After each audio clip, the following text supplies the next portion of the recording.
my personal like Telegram as a DM. Got it. We'll do it. Thank you. Okay. It was good, Frank. Um, you mentioned earlier that if someone asked, you would break down the effects, the biological effects, um, neurologically and cerebrally that um, happens when uh, a person is targeted and impregnated with someone else's intentions. I like that word. Okay, yeah, no, it's yeah, the following thing. So we have way to describe that is maybe the triune brain theory. The triune brain theory is like just states, and there are people who say that it's outdated, but it works very well as an explanation model because it will also coincide with your experience.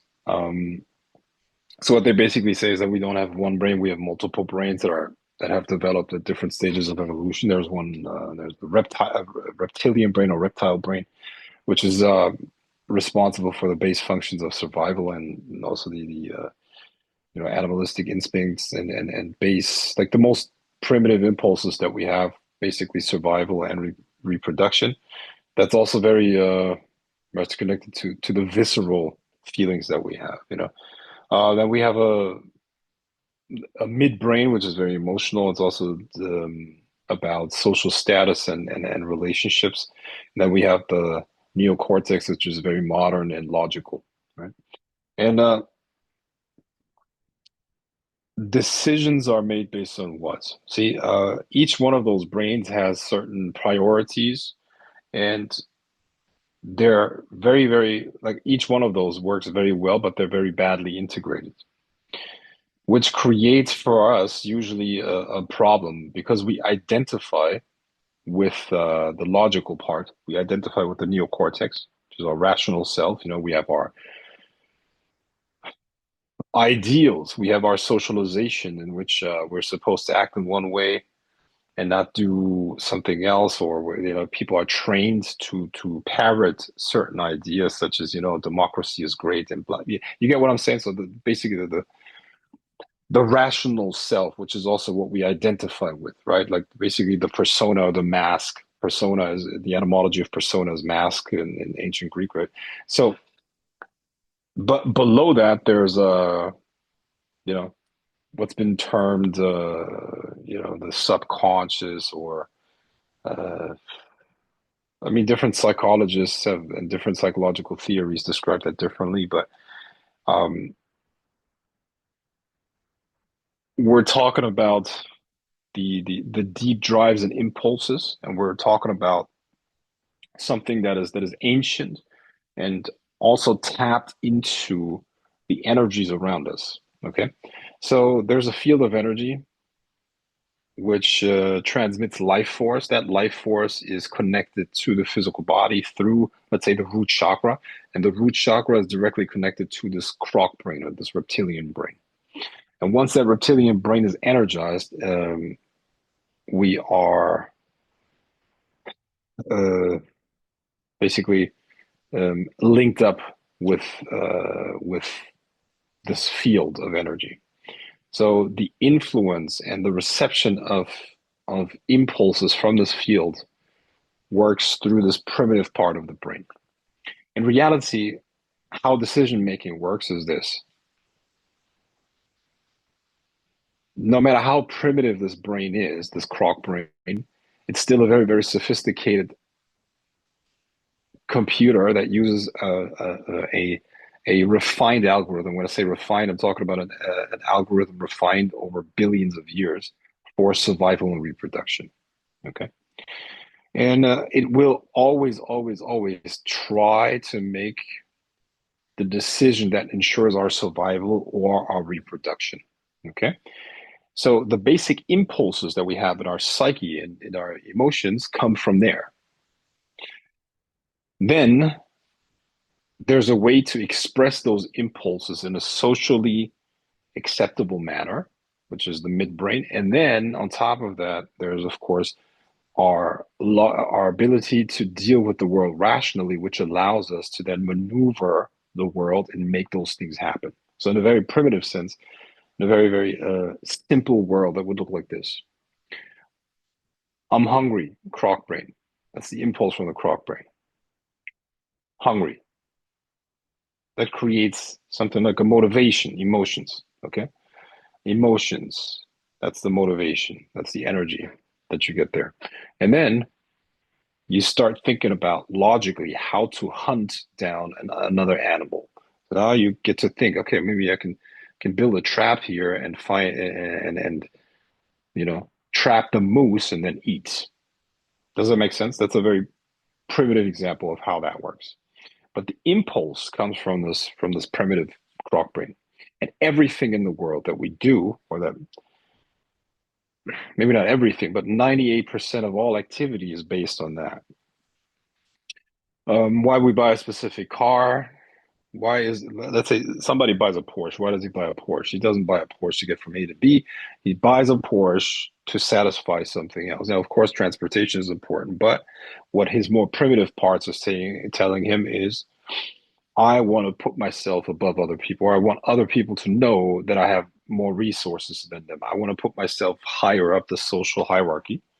And for that's how I'm signaling that. Okay.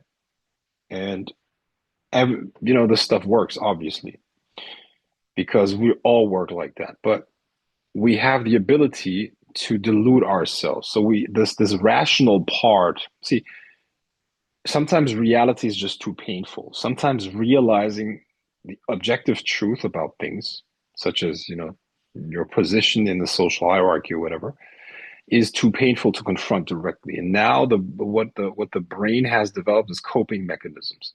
And the coping mechanism is what? It's using the rational mind to create an alternative story to reframe and reinterpret objective reality and therefore cope with it. All right. So what I'm trying to say is essentially the impulses come from the primitive mind, and we then have the ability to create stories about why we want that, which does not necessarily have anything to do with the real reason why. It's called confabulation, a logical justification of why this irrational impulse should be followed. This is life. This is how life takes place. This is where motivations come from. This is the force that runs the world. This primitive impulse that is being expressed and realized through these other tools that we have, such as emotions and the rational mind. Okay. Now, this driving force, however, that triggers these impulses is not rational at all, and it's basically connected to life force. Life force it's also called the libido. The libido is the life force that perpetuates existence, and this is also the force that we use in magic. The libido is the very same force that we use in magic. It's the magis, the power, the energy that we have to send towards what we want. This force can create life, and this force can also manifest things. So the very same power that creates life when man and woman come together in a sexual act, the very same force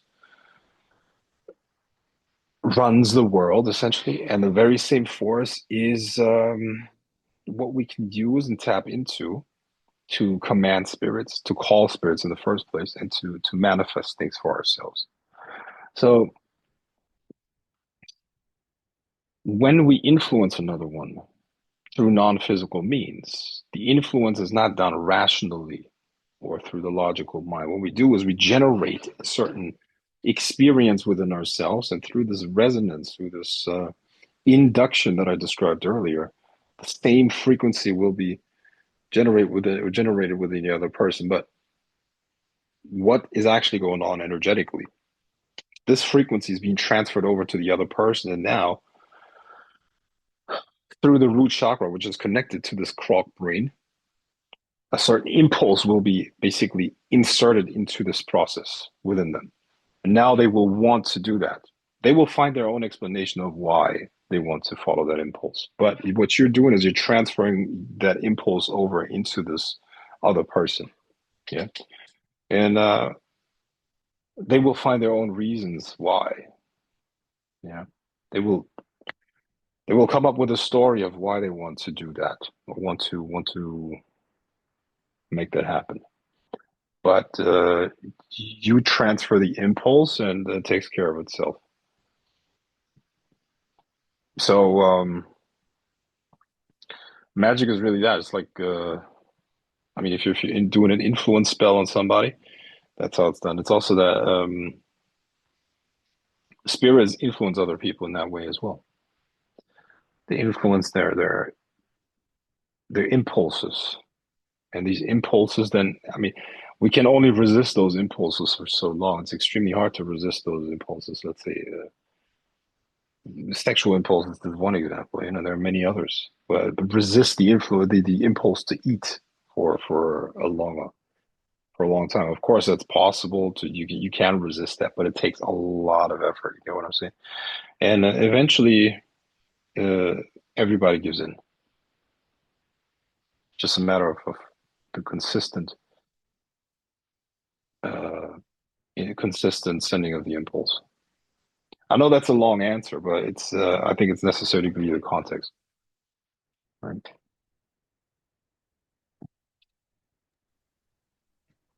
Yeah, that was very good. Yeah, that was very well explained. I'm definitely gonna what you just explained to me for me to properly integrate it so that it's kind of that understanding or outlook of what's actually happening is somewhat second nature. I'll definitely rewatch this, 10 plus times for sure. So, Hmm. yeah, thank you. Yeah, and if you really understand this principle, you can also use that in daily life, basically how you communicate. Because there's a this has a lot of implications on many different areas in life as well, and how we filter reality. You know, so if you go deeper into this theory, you will definitely find a way to adjust your communication in order to get your point across better, or to basically hack the mind of other people just through communication as well, right? Just I'm not I don't want to take this too far, but the bottom line is essentially that the mind or the brain also has to save energy, and then it has various filters. And in order before a person grants you access to their precious cerebral neocortex energy, you first have to pass the filters that they have in their subconscious. So in pickup, this is extremely important if you want to get the attention of an attractive woman. An attractive woman has only a limited amount of bandwidth, and men try to get their attention all the time, and over time she learns how to filter them out, and she has defense mechanisms and whatnot, right? So what you have to do in order to get the attention of a woman in pickup, for example, is you have to hijack her brain in a sense, right? This is you have to use certain things in order to get into her primitive brain so that she pays attention to you. You first have to get the attention of the croc brain, and then she will prioritize you. In the beginning, you're not even existent for her. She could just be beautiful, and boom, all our attention is on her. Like, imagine you're in the gym and a hot girl walks in the door. It's almost impossible to get her out of your mind. Like, put yourself back into the last situation in which you were in an environment and a hot girl walked in. It's almost as if everything else is gone and she's the only thing in your mind, right? This is the filter. Your primitive brain is saying, I can fuck it. Because that's what it looks for. Can I eat it? Fuck it. Do I have to run? Is it dangerous? That's what it cares about. So you're working out or whatever the fuck you're doing. Beautiful woman walks in, and everything else is gone, and she's in your. You can't even look, even if you don't look in her direction. You try to distract yourself. You try to focus on the task at hand, but she has occupied your mind. Now, this is her advantage, of course. The woman has the advantage at that point because That's how our brains work.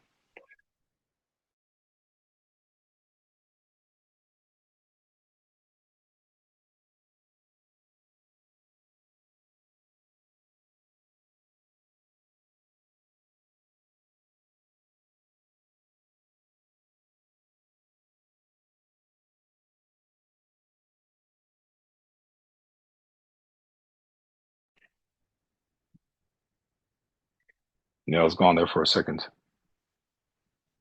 Can you hear me? Yeah, yeah, I Okay. can hear you now. Okay. Connection was gone for a second. Yeah. So she has occupied your mind just by being there because it's novelty. But as a guy, she processes you very differently. Most of the time, she's not even going to see you. She's just noise. Just like another guy is noise to you, you're noise to her. And to save energy, her brain or her mind's gonna filter you out. You're not there. So you got to find a way to have the same effect on her mind that she has just by walking in with this beautiful figure. She has you. You see, but you have to have that same effect on her. So you got to figure out how to do that through your communication. And there are various ways on how you could do that. And then now she's ready to even entertain you in her mind because the brain, remember, the brain's there to save energy. I mean, that's very important. Save energy, filter out everything that's not important, focus on the important things at hand because glucose is or energy is rare or sorry, scarce, so it has to save all of that. So how do you become that? How do you occupy her mind in that way? Now you can do that through communication, but magic is also a way to do that. Psychic seduction allows you to have that same effect on her mind where she can't get you out of her head anymore, and that's essentially what's being in love. If she tells you I fell in love with you or I have a crush on you, what she's saying is I hypnotized myself into thinking about you. And usually that happens when you're not even around. Think about it. What is it like to fall in love with somebody when you're in front of that person? You're not even like you don't even have time to fall in love with them. You're following the conversation. You fall in love with them after the conversation because now they're in your mind and you hypnotize yourself into this feeling of being in love with them. Then you fantasize about being with them in different situations and what am, we're going to have babies together or like you visualize this whole life with her, right? This is what we call being in love. Now psychic seduction is you're in her mind and you create those fantasies in her mind. You give her that and she's going to have the natural reaction of being in love with you. But you give her those fantasies. You see? Okay.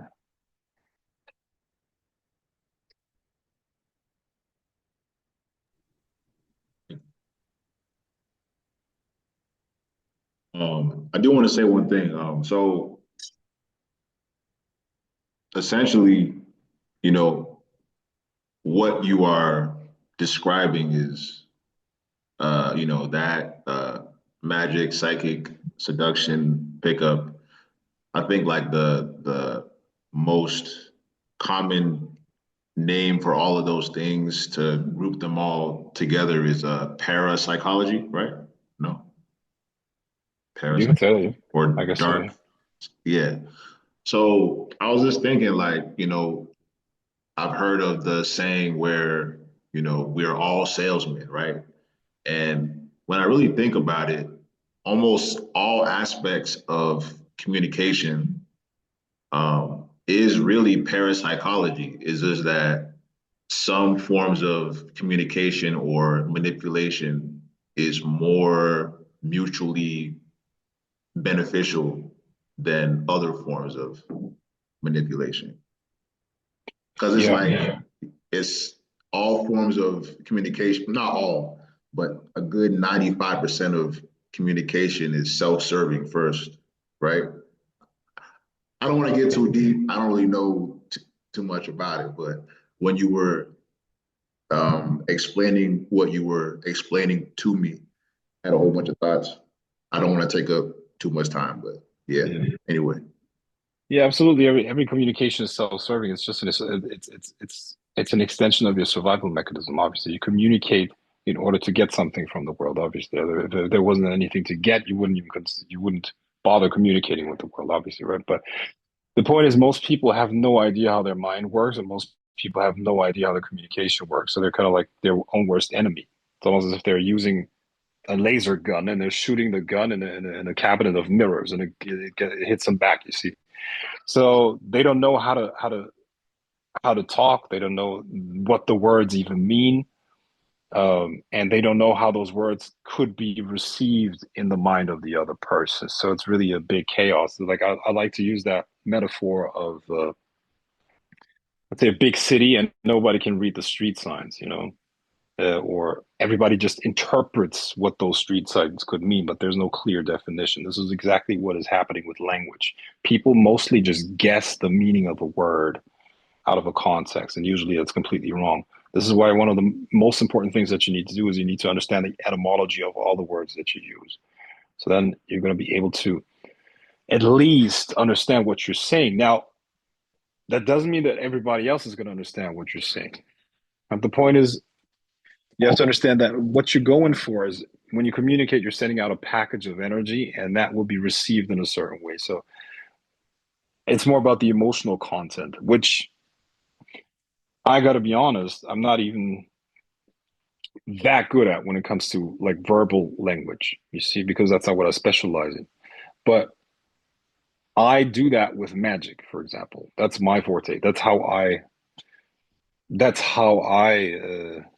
control the minds of people, so to speak. Because it's even more direct. Because language still has its flaws. Words are symbols and therefore abstractions. So if I say love, what do I really mean by that? You have your own version of that in your own mind and your own experience. But I know exactly what I want that woman to feel for me, you see? And I can generate that feeling within myself and I can transfer that exact experience into her mind. If I just use language and words, she's going to have her own personal version of that, which is basically secondhand, or it's like a flawed copy, you know. So magic is, in my opinion, superior to any of that. You see.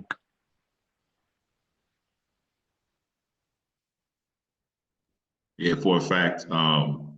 So it's almost like, at the end of the day, all you need to do is, you know, when it comes, so magic is the ultimate form of communication because you go right straight into the subconscious mind. Um, Although, because I was actually just about to ask you right before you said, "Oh, I'm communication, verbal communication is not my forte." I was actually about to ask you if, like, you consciously worked on your communication and oratory skills, because I, you know, outside of getting really good at magic and sorcery, um, I would love to improve my oratory verbal skills. Um, just because, there's a lot of power in that. It doesn't compare to magic at all, but I think, you know, it would help me a lot. You know, Sure. Yeah, yeah. there are several factors to that. Number one, in my opinion, you have to expand the vocabulary that you have. You have to understand the etymology of the words that you have, uh, and create congruency between your thoughts and your emotions. What does that mean? Um, when you read a lot, you through osmosis, just by exposing yourself to cohesive and coherent thought, you will structure your own mind more. And one of the one of the prerequisites to being able to communicate clearly is you have to have a certain structure in your mind. You like it has to be logical and in a sequence in some way or another. I can't just randomly say things because I feel them in the moment. I have to be able to transfer a coherent thought over to the person, right? And that's number one. That happens through reading a lot. You have to, yeah, read a lot. That's going to increase your vocabulary. You increase your vocabulary also by looking up the etymology of every word that you find, and you if I would ask you to clearly define this word through its etymology, if you can't do that, you have to look it up. And if you do that every day with every word that you find, it's not going to be perfect, but as if you do it, if you put in effort, you're going to expand your vocabulary quite a bit, and the boundaries of your world are going to expand quite a bit, because if you can't name something, you can't even think about it. So you can't analyze it, at least, right? So that's number one. Number two, you have to create coherence between your rational mind and your emotions. You have all of these emotional impulses, but how do you verbalize them? So there has to be a good communication between your subconscious mind and your rational mind. So where do thoughts come from? Yes, there's a verbal level of thoughts, but below that, there's these impulses that I talked about before. So when I'm processing what you're saying and I'm thinking of an answer and to respond something, that this is all taking place in my subconscious, outside of my conscious awareness.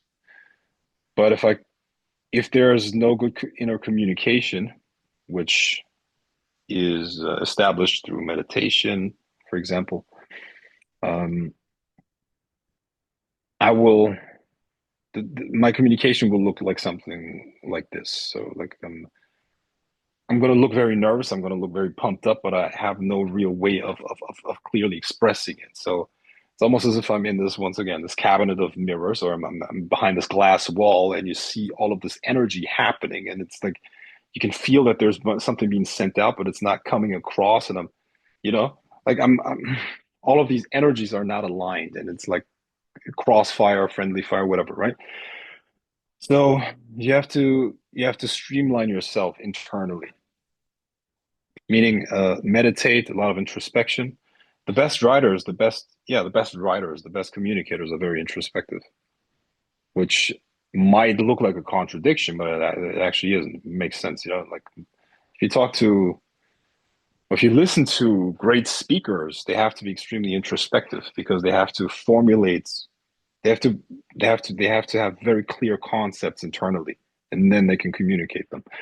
And those things, if you do them on a regular basis, make them part of your daily routine, you're going to be a much better communicator. I'm not saying by any, I'm not claiming by any means that I'm a master communicator or any of that, but I can tell you that these things definitely help.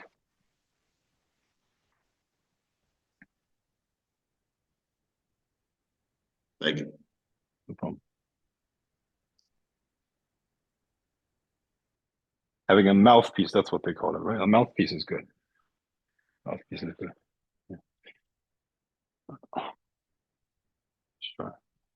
Okay, good. I'm going to wrap it up now, and hope to see you soon. Bye bye.